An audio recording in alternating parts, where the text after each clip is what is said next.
அஸ்ஸலாமு அலைக்கும் friends, welcome to மாட்டு பசங்க. நம்மளுக்கு இந்த பெருசாக கவிதையிலலாம் ரொம்ப விருப்பம் இல்லை. ஆனால் ஏன்னா கவிதைனாலே கவிஞர்கள் கவிஞர்கள்னாலே பொய்யர்கள்னு சொல்லி நம்ம மார்க்கம் சொல்லுது. இருந்தாலும் இந்த கவிஞர் வந்து அவரே ஒத்துக்கிட்டார், நம்ம 1000 பொய் சொல்லியிருக்கோன்னு. ஆனால் அவங்க அம்மாவுக்காக எழுதின வைரமுத்து அவர்களோட அம்மாவுக்காக எழுதின அந்த கவிதையை தான் நான் இப்போ உங்கள்கிட்ட சொல்ல போகிறேன். நீங்கள் வைரமுத்து அவங்க அம்மாவுக்காக எழுதுனது நீங்கள் உங்கள் அம்மாவுக்காக சொல்கிற மாதிரி ஜஸ்ட் ஒரு இமேஜின் பண்ணி கேட்டு பாருங்கள். ரொம்பவே சூப்பராக இருந்துச்சு. வைரமுத்து அவர்களின் அம்மா கவிதை.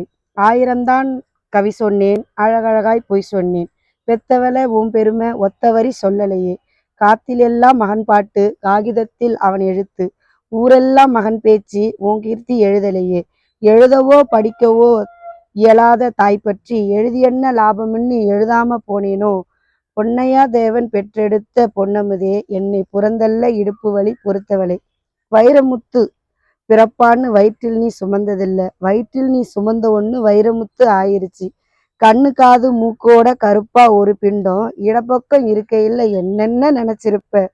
5-6 வருஷம் உன் ஆசைமுகம் பார்க்காம பிள்ளை மனம் பித்தாச்சு, பெற்ற மனம் கல்லாச்சு. படிப்பு படிச்சுக்கிட்டே பணம் அனுப்பி வைப்ப என் மகன் கைவிட மாட்டான்னு கடைசியில நீ நம்பலையே. பாசம் பழைய கதை கண்ணீர் எல்லாமே விரிச்சோடி போன வேதாந்தம் ஆயிருச்சு.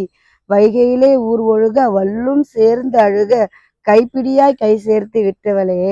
எனக்கொன்னு ஆனதுன்னா உனக்கு வேறு பிள்ளை உண்டு, எனக்கொன்னு ஆனதுன்னா உனக்கு வேறு பிள்ளை உண்டு அம்மா, உனக்கொன்னு ஆனதுன்னா எனக்கு வேறு தாய் இருக்கா.